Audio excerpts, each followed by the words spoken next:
Eu gostaria de já começar perguntando para o Chico Xavier.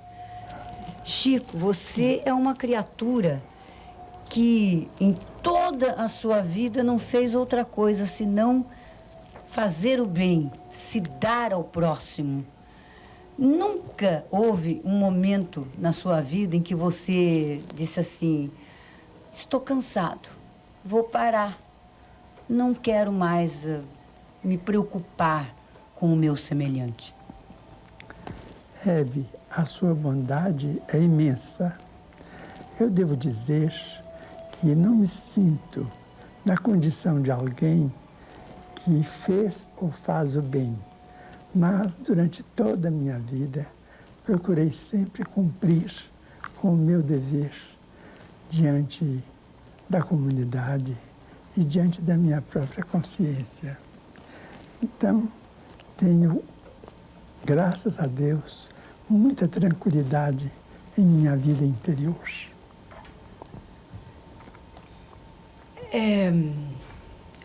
Chico, quais as transformações no mundo desde o nascimento de Jesus?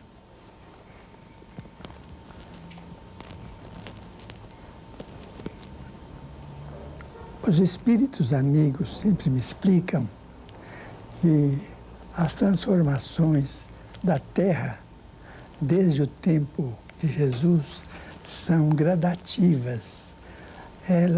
Essas transformações ainda não se complementaram, porque o mundo precisava de estabelecer para a sua própria felicidade muitas renovações que eram difíceis e a lei de Deus não permite violência. Então essas transformações vêm sendo efetuadas de tempos a tempos, de época para época.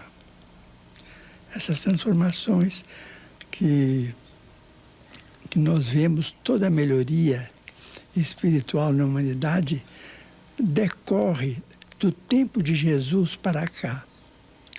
Os hospitais, as penitenciárias, os processos de trabalho, o relacionamento das pessoas umas com as outras, a felicidade na vida doméstica, todas essas transformações nós devemos a Jesus, conquanto muitas vezes, quando estejamos nos ápices da inteligência, nós não queiramos reconhecer. Mas as transformações do tempo de Jesus até nós, elas são imensas, mas exigiriam muito tempo para serem minudenciadas. Eu estava pensando em conseguir esse programa e tenho a certeza de que, tendo você para mostrar e levar a sua mensagem para todos os brasileiros, nós estamos realmente fazendo um bem para a população. E eu vinha perguntando, quando me dirigia até aqui, onde estamos tendo este privilégio de estar ao seu lado, Chico, comentando com um amigo que eu estava extremamente nervosa e tensa realmente, e que eu não sabia explicar. Era uma emoção, era uma alegria, e ele me explicou que o fato da gente estar ao seu lado é assim como se a gente estivesse em contato com Jesus, porque você tem uma ligação direta com Jesus. Então, a gente estando do seu lado, a gente tem a sensação de que está se contactando com Jesus, e nessa intenção de poder ajudar as pessoas através de você. Então, eu quero até pedir desculpas se essa emoção me toma demasiadamente, mas eu acho que ele tocou exatamente no ponto, porque você é exatamente a conexão exata da Terra com aquele mundo onde estão os nossos entes, não é? Então, eu queria que você passasse isso para os nossos amigos espectadores que nos procuram, aqueles que nos escrevem, que pedem um contato com você, e quando eles querem esse contato com você, é exatamente isso que esse amigo falou. Grande amigo que deu essa imagem que eu buscava e não conseguia. Você sempre e é sempre maravilhosa, porque a sua bondade transparece de todas as suas palavras. Eu não posso ter a presunção de um laço tão íntimo assim com nosso Senhor Jesus Cristo. Eu tenho a fé que o cristão procura e deve cultivar naquele que realmente é a luz dos nossos caminhos. Quando, logo depois do nascimento de Jesus, existiu uma figura que sempre me impressionou muito. Ela é descrita no versículo 25 do capítulo 2 do Evangelho do apóstolo São Lucas. É a figura de Simeão, que viveu talvez mais de 80 anos esperando Jesus. Quando ele soube que uma criança tinha sido levada ao templo para ser registrada, ele então foi ao templo verificar, e quando ele contemplou os olhos de Jesus, ele então disse: Senhor, agora despede em paz o teu servo, segundo a tua palavra, porque os meus olhos viram a salvação. Este homem se chamava Simeão e era um grande varão do tempo apostólico e que passou para a vida espiritual logo depois de fixar os olhos de Jesus, Jesus recém-nascido. Então eu penso que como teriam sido felizes aqueles que realmente viram os olhos de Jesus. Porque, por mais que eu busque no Evangelho alguém que tenha visto diretamente os olhos de nosso Senhor Jesus Cristo, recém-nato, eu não encontro ninguém além do grande Simeão, que já numa velhice muito avançada, contemplou os olhos do menino e disse: Senhor, despede em paz o teu servo, porque os meus olhos já viram a salvação. Eu imagino a beleza e a luminosidade dos olhos de nosso Senhor Jesus Cristo, mesmo recém-nato, iluminando os nossos caminhos, porque o próprio Simeão, na saudação que ele pronunciou, ele disse: eis que ele veio para alumiar os nossos caminhos. E a gente nota que todas as comunidades, todos os grupos sociais que se afastam de Jesus, eles como que entram numa certa perturbação. Parece-nos, mas este verbo não é bem próprio. A gente compreende que sem Jesus a nossa vida não tem significação, a significação exata que deveria ter, e nós nos perdemos, nos tresmalhamos, porque estamos sem aquela bússola que nos indica o caminho. Nós vamos fazer uma pequena interrupção, mas nós voltamos já já com esta entrevista exclusiva de Chico Xavier para todos os brasileiros, agora às vésperas do Natal. Voltamos já já. Porque eu acho que ninguém melhor do que Nair Belo para fazer perguntas para que possa, através do Chico, levar realmente a paz que vocês estão precisando, o conforto, o esclarecimento através de tudo que Chico tem feito através desta vida iluminada que é a vida de Chico Xavier. Minha querida Nair Belo, agora... Bom, para alegrar um pouquinho o ambiente, porque nós estamos chorando aqui desde que começou o programa, que o Chico transmite uma emoção tão grande, como a Hebe falou, que a gente não consegue nem falar. E agora, nesse mês de dezembro, vai fazer 10 anos que meu filho morreu. Depois de 1 ano e meio, depois de várias idas a Uberaba, eu tive a graça de receber uma carta psicografada de 90 páginas naquela noite, né, Chico? Né? E com muitos detalhes, com muitas coisas lindas,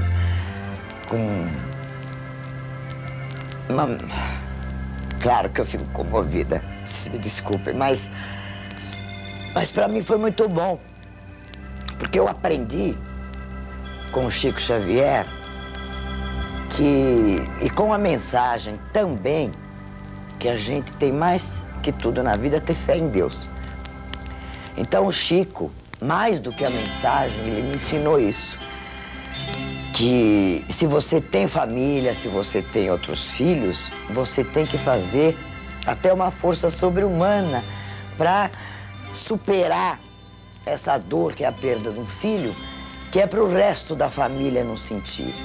Então essa força o Chico Xavier me deu, além da mensagem maravilhosa, com uma frase que só eu sabia, mais ninguém, que nem a família sabia, que eu achei maravilhoso, um papo numa hora de jantar, que o Chico escreveu lá, e aliás nunca comentei com ele, mas é o que eu quero dizer.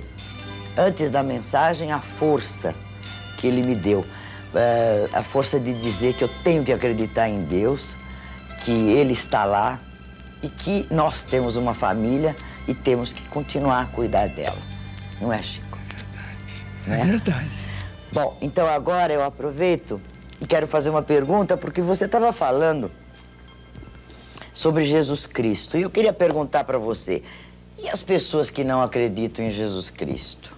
Como é que ficam? Por exemplo, tem várias religiões, mas como eu estou ligada mais à família israelita, ao judaísmo, e eles não acreditam em Jesus, não é? Então, como é que fica depois de tudo aquilo que você falou?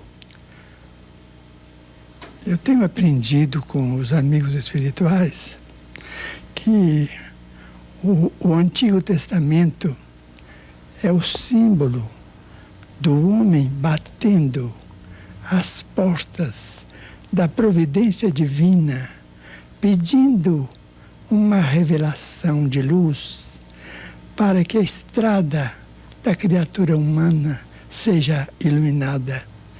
E que o Novo Testamento é a resposta da divina providência ao homem, muitas vezes desesperado, ensinando esse caminho.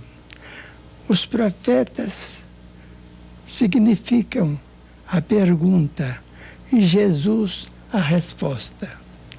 Então, eles me ensinam, esses amigos da espiritualidade, que nós devemos considerar os antigos profetas como nossos antepassados autênticos, aqueles que nos deram bases para que fosse feita a genealogia de nosso Senhor Jesus Cristo aqui na Terra, sabendo nós que Ele é considerado filho de nossa Mãe Santíssima, Maria de Nazaré, da tribo de Davi. Então nós devemos aos nossos antepassados o maior respeito. E no texto de Isaías, no Antigo Testamento existem trechos que são absolutamente proféticos, anunciando aquele que viria até nós para se sobrecarregar de nossas dificuldades, para liquidá-las. Basta que se leia o livro de Isaías para que vejamos a importância do judaísmo e que o cristianismo é filho do judaísmo, consequentemente, portanto, nós não poderemos encontrar diferença nenhuma, mas sim um respeito muito grande para com aqueles que sofreram e lutaram tanto para que Jesus viesse até nós. Chico Xavier, nós estamos muito preocupados com o mundo de hoje. Eu não sei, essas enchentes, de repente secas terríveis, terremotos, as últimas catástrofes que aconteceram no México, na Colômbia, nos Estados Unidos. Será que isso tudo que está acontecendo agora está realmente chegando ao fim e nós ainda não nos apercebemos? Ou isso é um alerta porque está enfraquecendo a fé que sempre existiu nos povos e, de repente, a falta de fé talvez esteja levando o mundo a essas coisas tão catastróficas que estão acontecendo? Hebe, muitas vezes nós falamos em fim do mundo, mas a verdade é que se houver um fim do mundo, este fim do mundo se debitará à ambição e ao ódio entre os homens, mas não a uma ordem divina. Vejamos bem a questão dos armamentos. Os armamentos são cada vez mais especializados para veicular a morte de milhões de pessoas. Então, o homem não tem que indagar sobre o fim do mundo, porque qualquer transformação mais trágica do mundo virá do homem e não da bondade de Deus. Agora, sobre os nossos tempos, nós vamos pensar num problema que deve ser examinado. Nós estamos no término de um milênio, o segundo milênio da vida cristã.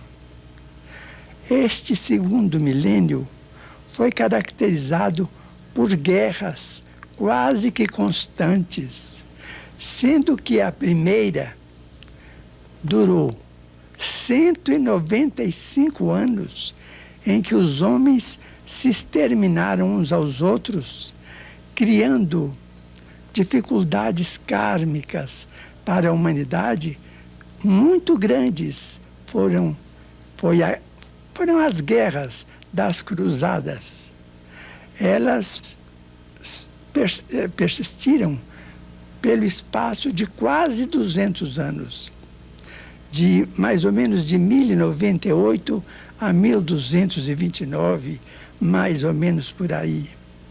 De modo que começou a guerra entre os cristãos e os não cristãos. E as lutas foram terríveis. De acordo com as possibilidades bélicas daquele tempo, do princípio do milênio, elas foram tão cruéis quanto as da agora, em que a inteligência humana refinou o processo de extermínio. De modo que tivemos guerras numerosas, entre as quais vamos destacar uma durou 100 anos, entre a França e a Inglaterra, no século XIV e no século XV. Essas guerras não foram brincadeira. As criaturas humanas adquiriram fichas kármicas muito dolorosas, porque tudo aquilo que nós semeamos, nós devemos colher. Então, no fim deste século, nós estamos colhendo o que nós temos semeado quase que desde o princípio.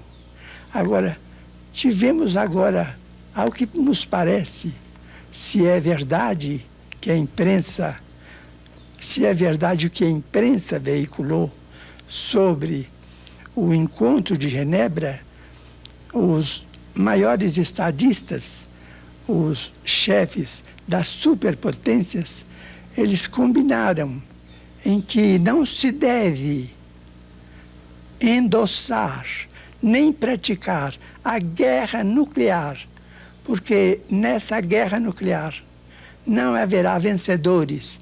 Isto já é o princípio de uma bênção de nosso Senhor Jesus Cristo para sossegar a fúria do ódio entre as nações e atenuar os sofrimentos criados pelos próprios homens sobre as suas próprias cabeças. Porque, Chico, pelo que a gente tem visto, e você agora tocou num ponto realmente, né, do encontro dos dois mandatários, né? Eu estou aqui com um livro, Paz, que é tudo que o mundo deseja, né? Paz. Mas paira sobre nossas cabeças uma profecia de uma terceira guerra. Tudo indica que, se não trabalharmos coletivamente com todos os meios ao nosso alcance para que isso seja evitado, de fato, uma nova calamidade pode ocorrer sobre nós. Agora, vamos fazer a força possível para que isso não aconteça, ou que aconteça pelo mínimo, se é que nós não podemos estar livres de débitos tão grandes, de modo que, se nós pudéssemos incentivar o princípio da paz em todos os lugares, em todos os corações, se nós conseguíssemos levar a mensagem de nosso Senhor Jesus Cristo sem separação, sem dogmas, sem qualquer ideia de hegemonia, de interpretação de um ponto de vista religioso sobre outro, se nós pudéssemos levar para a frente aquela bandeira que Ele nos deu, declarando positivamente: amai-vos uns aos outros como eu vos amei. Ele não esperou por nosso amor e nem espera nosso amor. Ele nos ama e por isso não nos abandona. Depois de toda a tragédia do Calvário, quando ele volta ao convívio dos seus próprios companheiros, ele diz: estarei convosco até o fim dos séculos. Ele não se queixa, ele não se queixa, ele não se lamenta, ele não acusa ninguém. Não há notícia no Evangelho de que Jesus tenha voltado do reino espiritual, onde ele é a luz refletindo o próprio Deus. Não consta no Evangelho que ele tenha vindo reclamar contra Pedro ou contra Tiago, esperando que me desculpem essa intimidade, porque devemos dar os títulos merecidos às personalidades do Evangelho. Ele não recriminou companheiro algum pela deserção. Ele apenas disse: estarei convosco até o fim dos séculos. De repente, quase que Chico faz um autorretrato, né, Nair? Porque o Chico é exatamente isso. Ele não se queixa, ele não se cansa, ele está sempre sempre com essa humildade que vocês estão vendo. E foi por isso que nós realmente nos sentimos assim recompensados o ano inteiro pelo nosso trabalho quando conseguimos trazer essa entrevista com Chico Xavier, que vai continuar. Nós vamos fazer uma pequena pausa, mas daqui a pouco estaremos de volta com Chico Xavier para todo o Brasil, em cada lar brasileiro, trazendo a sua mensagem de paz e de muito amor. Voltamos já já. Volta já um pouco menos tenso, a emoção sempre muito grande. Mas é que eu, no intervalo aqui, estava perguntando para o Chico se ele tem, assim, noção do que ele representa para a gente, do que ele passa para a gente, se em algum momento ele parou para pensar no que ele representa. Eu gostaria que ele mesmo desse a resposta, porque realmente é uma resposta que só poderia partir de Chico Xavier. Você tem noção, Chico, do que você representa para todos nós, para o mundo? Eu represento aquilo que um pé de grama representa numa cancha de futebol, não é? Um pé de grama desaparece, outro aparece.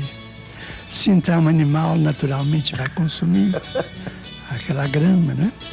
Há pouco tempo, uma senhora de Goiânia me trouxe um livro e me disse: eu vou pedir a você para você verificar, porque este autógrafo está adulterado. Ele está assinado Cisco Xavier. Então eu disse a ela, ela abriu o livro e eu disse: não, senhora, foi eu mesmo que assinei assim, porque eu me sinto como um cisco, ou então com uma lata de cisco. Eu assinei Cisco Xavier. Achei que era mais próprio.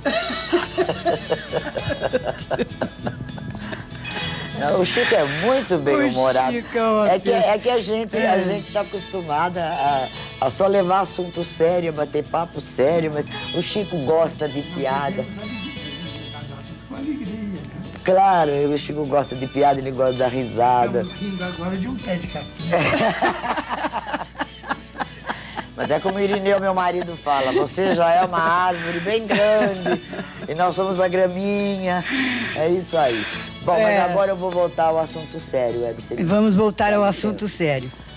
Olha, eu acho que, bom, mãe e pai são duas coisas tão especiais no mundo. Os filhos são tão especiais.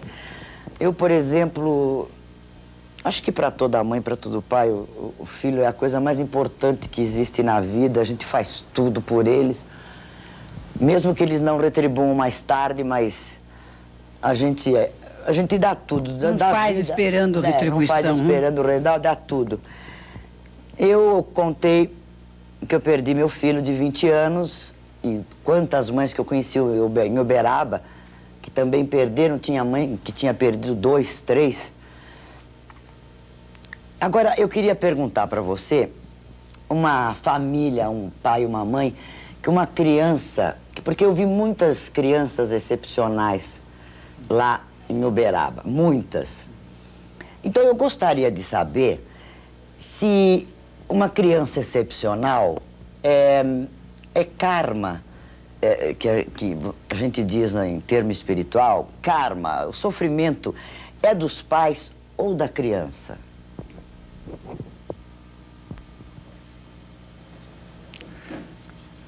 Nair, a criança excepcional sempre me impressionou pelo sofrimento de que ela é portadora, não somente em se tratando dela mesma, mas também dos pais. E isso tem sido tema de várias conversações minhas com o nosso Emmanuel, que é o guia espiritual de nossas tarefas. Ele então diz que, em regra geral, a criança excepcional é o suicida reencarnado. Reencarnado depois de suicídio recente. Porque a pessoa, quando pensa que se aniquila, ela está apenas estragando ou perdendo a roupa que a providência divina permite de que ela se sirva durante a existência, que é o corpo físico. A verdade é que ela, em si, é um corpo espiritual. Então, os remanescentes do suicídio acompanham a criatura que praticou a autodestruição para a vida do mais além.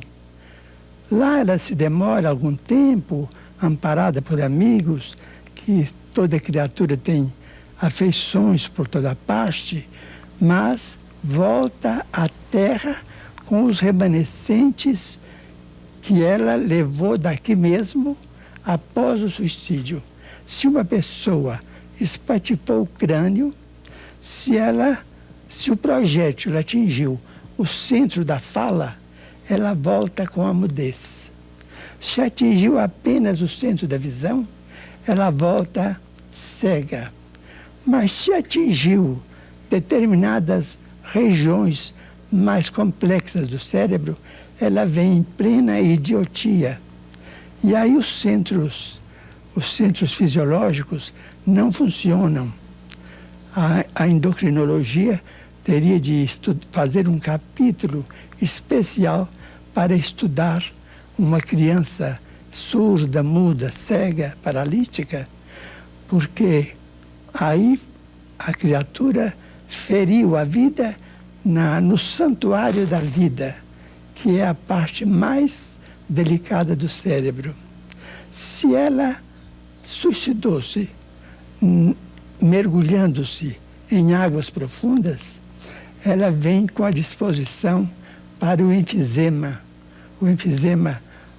infantil ou da mocidade, dos primeiros dias da vida.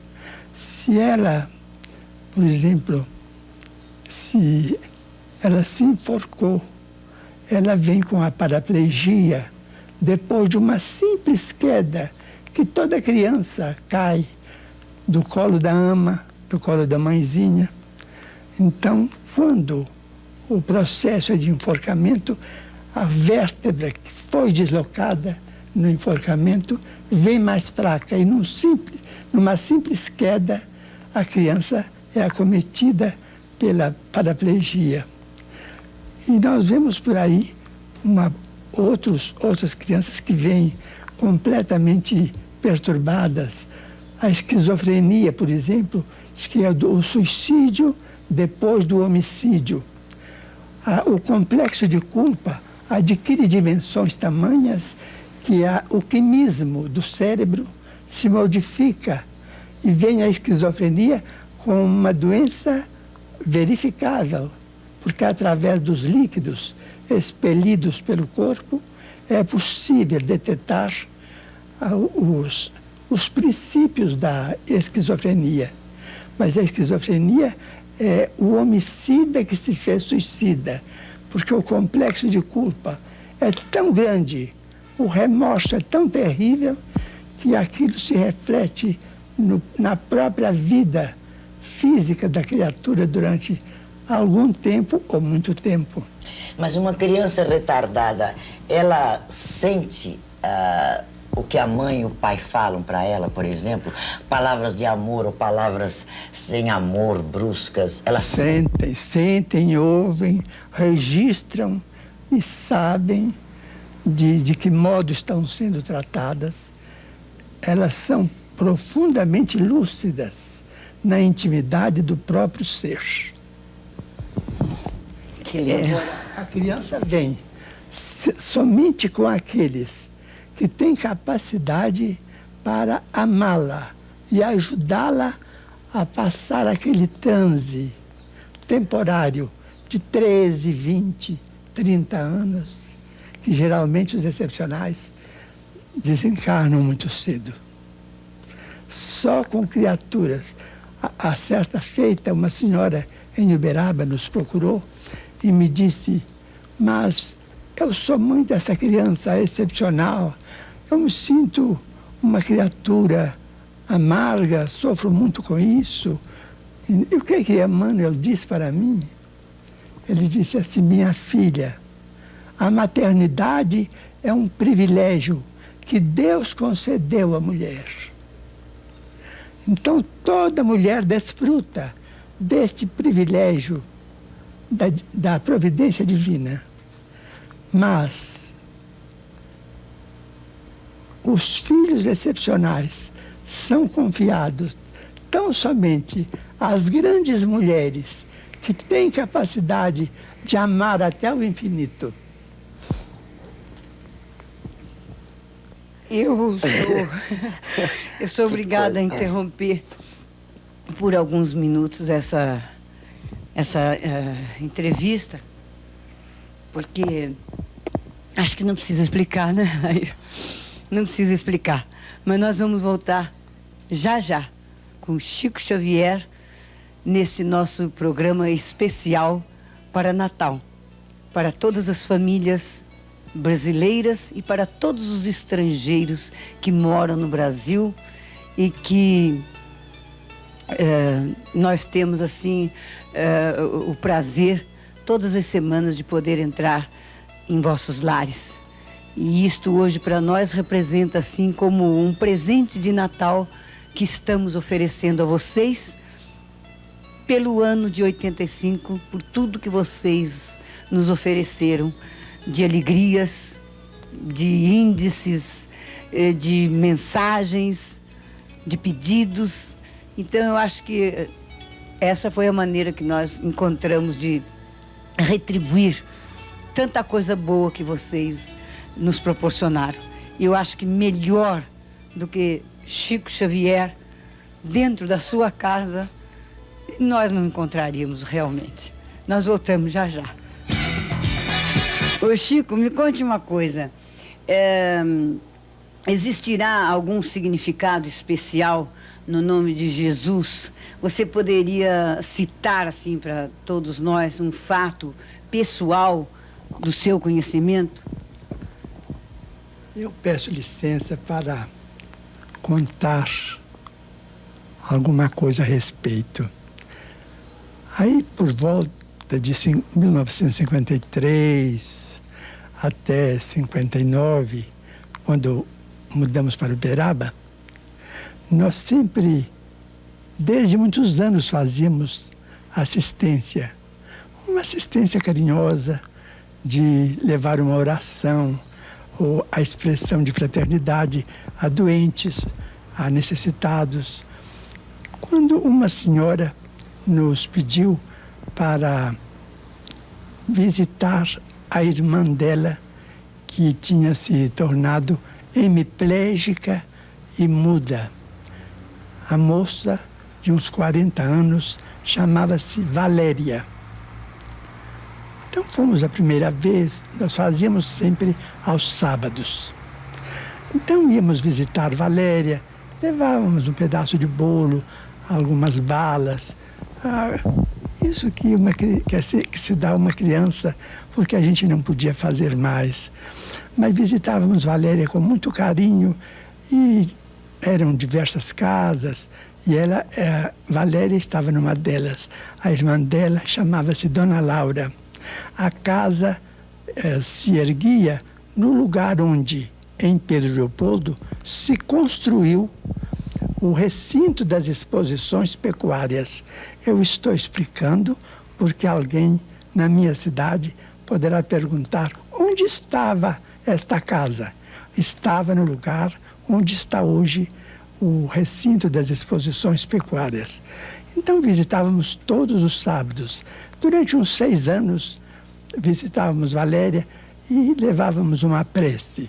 Ela guardava um pedaço de bolo debaixo do travesseiro. A irmã dela, a dona da casa, muito distinta, muito amiga, nos recebia com muito carinho. Num sábado eu fazia a prece. No outro sábado, um outro amigo fazia a prece. No outro, uma senhora fazia a prece. E assim estávamos há uns 6 anos, quando Valéria foi acometida por uma gripe uma gripe pneumônica muito séria, E Dona Laura chamou o médico avisou que ela estava às portas de uma pneumonia, e a pneumonia se manifestou. A pneumonia se manifestou e nós chegamos no sábado, ela estava muito abatida, e toda vez que nós íamos, eu falava: Valéria, agora você fala Deus. Ela lutava muito para falar, porque ela entendia tudo, mas não conseguia. Eu falava: fala assim, Jesus, Valéria. Ela fazia força, mas a língua enrolava e ela não conseguia. Mas isso se repetiu durante mais de 6 anos. Mas nesse sábado da pneumonia, eu falei: Dona Laura, ela está com febre muito alta. O que diz o médico? Não, o médico está tratando, já deu bastante esses antibióticos e ela está bem medicada. Eu falei assim: tá bem, então agora em vez de virmos ao sábado, viremos todo dia. Íamos todo dia, mas ela sempre piorando. Então no último sábado, depois que fizemos a prece, eu falei: Valéria, fala Jesus, fala Deus. Ela, mas não falava. Eu falei: Valéria, Jesus andou no mundo, curou tanta gente, tantos iam buscá-lo nas estradas, ou na casa onde ele permanecia, e pedia a ele a graça da melhora ou da cura, e foram curados. Lembra de Jesus andando e você caminhando, embora você não esteja caminhando há tantos anos. Lembre de você caminhando e chegando aos pés dele dizendo: Jesus! Fala Jesus! Aí ela falou: Zozuzo! Zozuzo! Eu falei: meu Deus, mas que alegria! Valéria falou o nome de Jesus. Mas que coisa maravilhosa! Dona Laura, venha cá para a senhora ver. Ela com muita febre, mas ficou satisfeita. Fala: Zozuzo! Zozuzo! Eu não esqueço daquele nome vibrando nos meus ouvidos. Eu falei: ela vai melhorar. Ela está falando de Jesus, Dona Laura. Nós todos muito alegres, ela sorrindo, mas desinteressada do bolo que tínhamos levado, a febre muito alta. Eu falei: Valéria, repete, eu estou tão interessado, eu estou tão feliz de ver você falar o nome de Jesus. Fala Zozu, Jesus. Ela falou Zozuzo, Zozuzo, mas dando todas as forças. Aí saindo assim: não, se Deus quiser, ela está muito melhor. Mas no outro dia, de manhã, chegou a notícia de Dona Laura que Valéria tinha falecido pela manhã, tinha desencarnado. Fomos para lá e tal, e lembramos muito aquela amiga que estava partindo, né? Nos comoveu muito e sofremos bastante, porque ela era muito, muito querida. Ela era muito uma criatura que não falava, mas ela tinha gestos extraordinários. Mas os anos rolaram, os anos passaram. Eu mudei para Uberaba e em 76 eu fui vítima de um infarto. De um infarto que me levou, o médico então me hospitalizou em casa. Disse assim: não, você pode conturbar o ambiente do hospital com visitas, é melhor você ficar hospitalizado em casa. A porta do quarto ficará com acesso apenas a essa senhora que é enfermeira. É uma senhora que está conosco, de nome Dona Dinorá Fabiano. Então, Dona Dinorá que entrava, era a única pessoa que entrava, para eu ficar 20 dias mais ou menos imóvel. E eu fiquei, mas isso não me impedia que os espíritos me visitassem. Então, muitos amigos desencarnados de Pedro Leopoldo, de Uberaba, entravam assim à tarde ou à noite, entravam e eu conversava em voz alta. Eu falei: Dona Dinorá, quando a senhora me encontrar falando sozinho, a senhora não se impressione. Eu estou conversando com alguém. Ela falou: não, eu compreendo. Ficou naquilo, não é? E uma tarde entrou uma moça muito bonita no quarto e tinha sempre uma cadeira perto da cama. Ela entrou e eu falei, pode fazer o favor, pode sentar, mas falei em voz alta. Ela falou, se você não está me conhecendo? Eu falei, olha, a senhora vai me perdoar, eu tenho andado doente, com problema de circulatório, e eu estou com a memória estragada, eu não estou me lembrando, mas era uma desculpa. É porque eu não estava reconhecendo mesmo. Então ela falou assim, mas nós somos amigos, eu quero tão bem a você. Uma moça morena, muito bonita. Aí eu falei, olha, eu não posso, assim, de momento, fazer muito esforço de memória, porque o médico me recomendou repouso mental. Também a senhora faz o favor de dizer o nome. Ela falou assim, não, eu não vou dizer, eu quero ver se você lembra. Eu falei, ela assim, eu sou uma das suas amizades, de Pedro Leopoldo. Eu falei assim, então a senhora pode falar, se a senhora falar Maria ou Alice, eu conheço tantas, então falo o sobrenome da família, porque pela família eu vou saber. Ela falou assim, não, eu não vou falar, eu vou falar um nome só. Quando eu falar, você vai lembrar de quem é que eu sou. Eu falei, então a senhora faz o favor, fala o nome que a senhora quer falar. Ela falou assim, Zozuzo. Eu falei, meu Deus, é Valéria, meu Deus. Ela foi Valéria, visitar. como você está bonita. Eu não mereço a sua visita. Eu disse, não, mas eu vim lembrar os nossos sábados, em que nós orávamos tanto. Eu lembrei da última palavra e vim te trazer confiança em Jesus. E pôs a mão no meu peito e a dor desapareceu. Então isso para mim, eu acho que o nome de Jesus é tão grande que remove os nossos obstáculos orgânicos. Eu estou com uma angina que ficou como sendo uma herança do infarto. Mas uma angina muito bem controlada. Eu sigo as instruções médicas, as instruções dos amigos espirituais. Me abstenho de tudo aquilo que eu não posso usufruir, de modo que eu, graças a Deus, estou, vamos dizer, eu estou doente, mas estou são. Se alguém puder compreender. Agora, dá uma paradinha, né? Vocês desculpem, telespectadores, é que é tudo tão bonito, né? É tudo tão verdadeiro, é tudo tão emocional, é que eu vou pedir licença mais uma vez para a gente dar mais uma paradinha, mas nós ainda vamos voltar, porque realmente este é muito especial para todo o Brasil neste mês de dezembro de 1985, nessa entrevista exclusiva com Chico Xavier. Voltamos já já.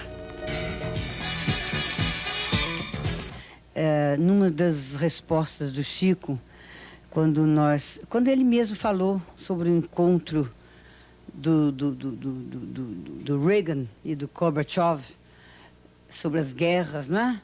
O próprio homem cava, não é, o Chico, as suas próprias guerras. Seria, por exemplo, então, que o próprio homem é que cava também as pestes que estão por aí, o câncer, agora o AIDS e outras tantas que estão alarmando o mundo todo? Há um conceito antigo que assevera: Deus socorre a criatura pela própria criatura. Então vamos pensar. A bondade divina suscitou a inteligência humana para sanar o problema da distância. E o problema da distância foi vencido pelo avião, pelo automóvel, vamos dizer, pelo motor.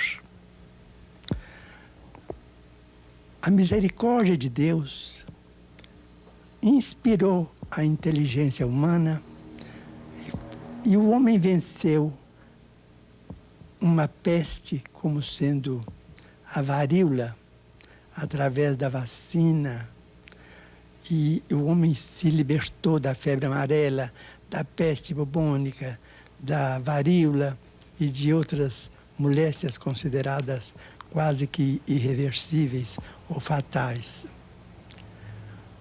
O homem sentiu necessidade de mais aproximação uns com os outros, e a bondade de Deus, através da inteligência humana, nos deu a onda artesiana, o rádio, a televisão e todo esse mundo de comunicações em que, dentro de segundos, o que acontece num hemisfério pode ser conhecido no outro lado do planeta. Então, nós vemos, por exemplo, o homem sentiu o flagelo da fome, mas a bondade de Deus suscitou à cabeça humana diversas formas de produção e, sobretudo, o transporte rápido. E o transporte rápido, se ele é exercido fielmente, ele aniquila a fome. A fome deixou de existir. Mas a inteligência humana não foi ainda capaz de eliminar o ódio criado por ela mesma. Porque Deus não criou o homem para ter o destino de um robô, mas sim de ser um cooperador inteligente do próprio Deus na criação. Então, em matéria de sentimentos, Deus não podia violentar o homem.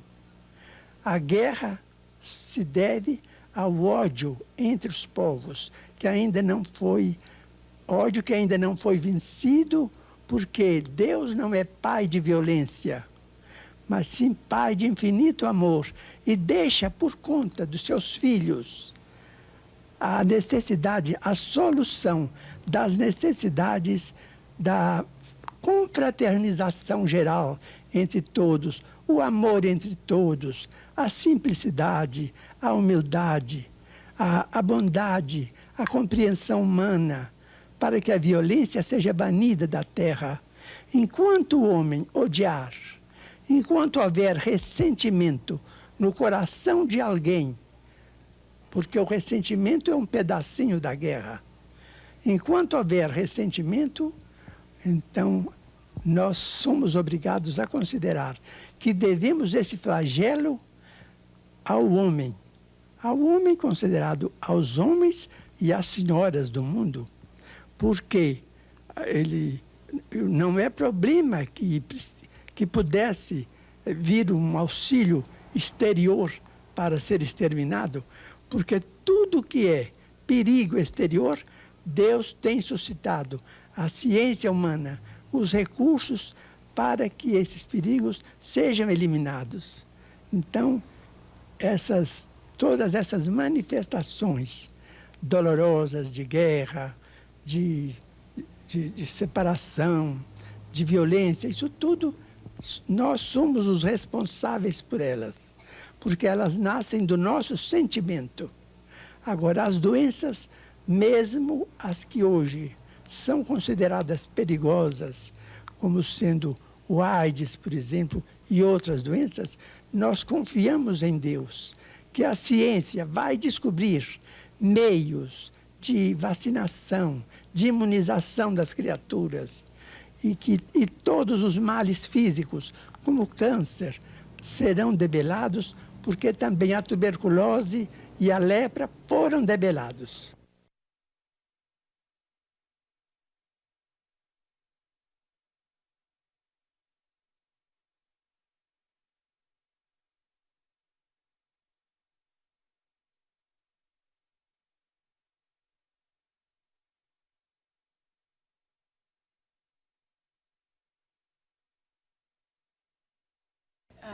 Na Nair tem uma pergunta que eu acho que é extremamente importante nos dias de hoje.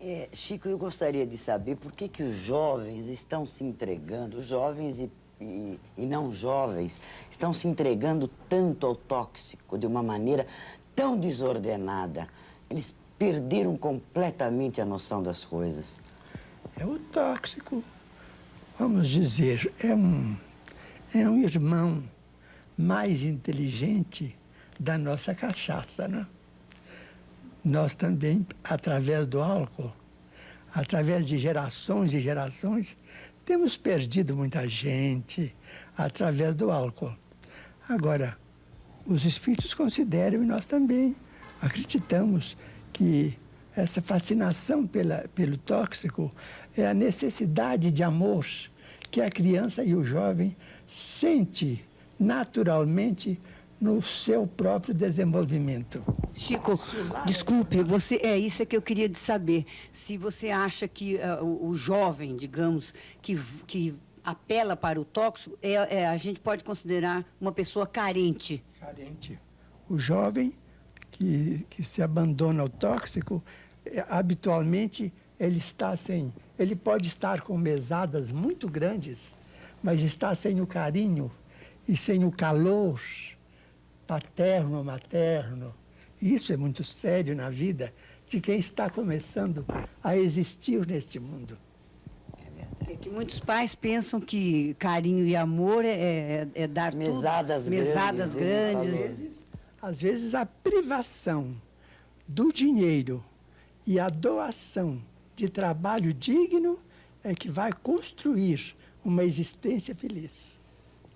Chico, eu gostaria também, antes de você dar a sua mensagem de Natal para todo este Brasil que nós amamos tanto, que você dissesse como é que a gente pode, por exemplo, ajudar.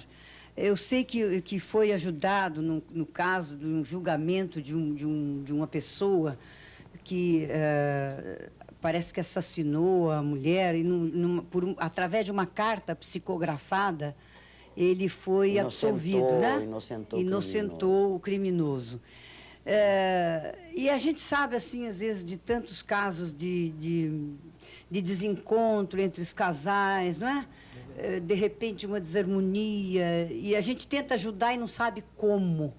Eu queria que você, com a sua palavra, com esse dom que você tem de se contactar com Jesus, se você poderia dar uma palavra para essas pessoas que estão atravessando um momento difícil de convívio conjugal, e essa família que não pode se desagregar.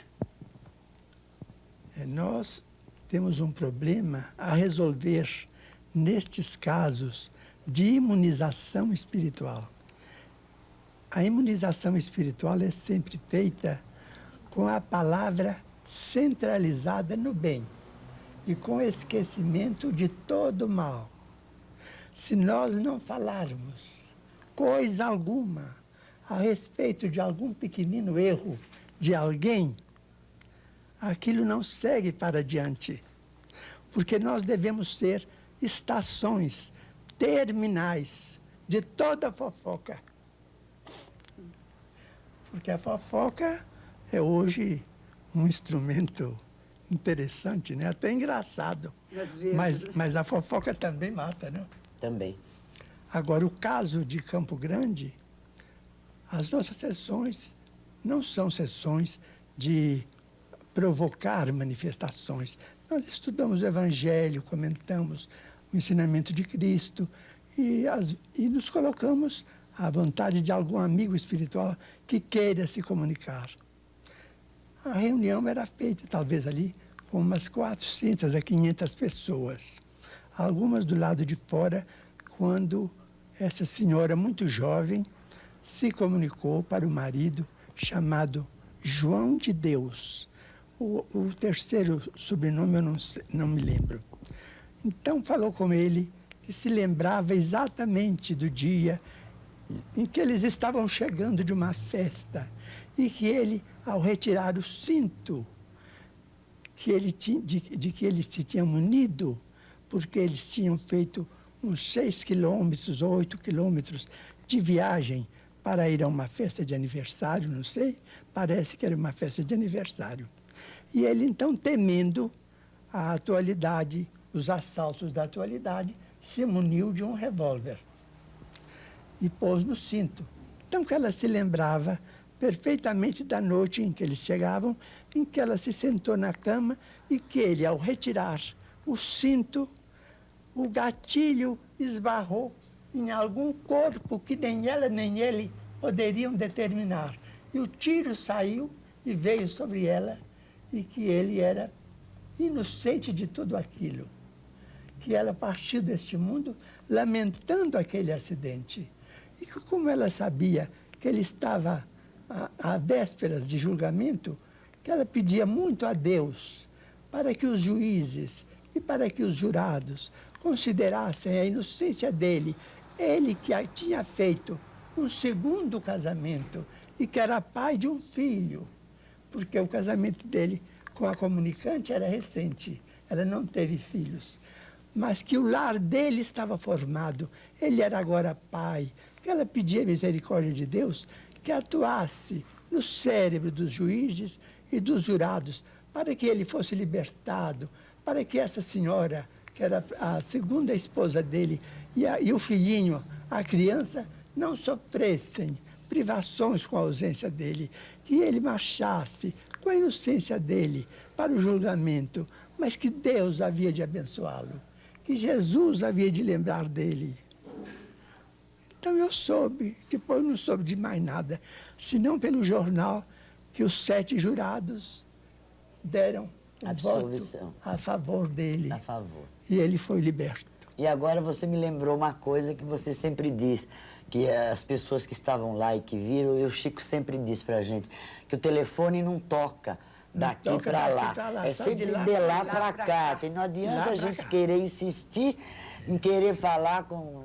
Tem que aguardar o chamado, né, Chico? Quando vem espontaneamente, vem de uma maneira que a pessoa sente no coração que ela está recebendo a verdade. É verdade. Eu posso provar isso. Nós vamos fazer uma ligeira interrupção e voltaremos daqui a pouquinho para a mensagem de Natal especial de Chico Xavier para todos nós que moramos no Brasil. Estrangeiros e brasileiros, vai ser realmente uma mensagem muito especial, porque este é um programa especial para você, amigo telespectador, que nos prestigiou durante o ano de 1985 através da Rede Bandeirantes. Daqui a pouquinho, a mensagem de Natal de Chico Xavier. Vamos ler a mensagem recebida por nós no Grupo Espírita da Prece em Uberaba, na noite de 21 de setembro deste ano de 1985. A autora é Maria Dolores, que foi uma nossa patrícia, nascida na Bahia, desencarnada igualmente em Salvador há tempos, e é autora da presente mensagem. Mensagem para Jesus. Ante o Natal, Jesus, aqui agradecemos o progresso da terra em resplendores, desde o mar vasculhado às alturas imensas em que o homem pesquisa os mundos exteriores. Entretanto, perdoa-me se em prece tenho os quadros de dor que te apresento, as crianças sem lar, sobre o colo da noite e as mães vencidas pelo sofrimento. Os doentes que vagam na intempérie, implorando o agasalho de um lençol. E os velhinhos no escuro das calçadas que morrem aguardando uma réstia de sol. Os enfermos que choram na esperança de pequeno socorro que não vem. E os corações cansados e infelizes que atravessam a vida sem ninguém. Induze-nos, Senhor, a buscar todos eles, os tutelados teus, nossos próprios irmãos. E a fim de auxiliá-los como estejam, ensina-nos, Jesus, a unir as nossas mãos. Natal, feliz Natal, todos cantamos ao coro fraternal de todas as igrejas. Louvado seja Deus que te enviou à terra, mestre do coração. Bendito sejas, Maria Dolores.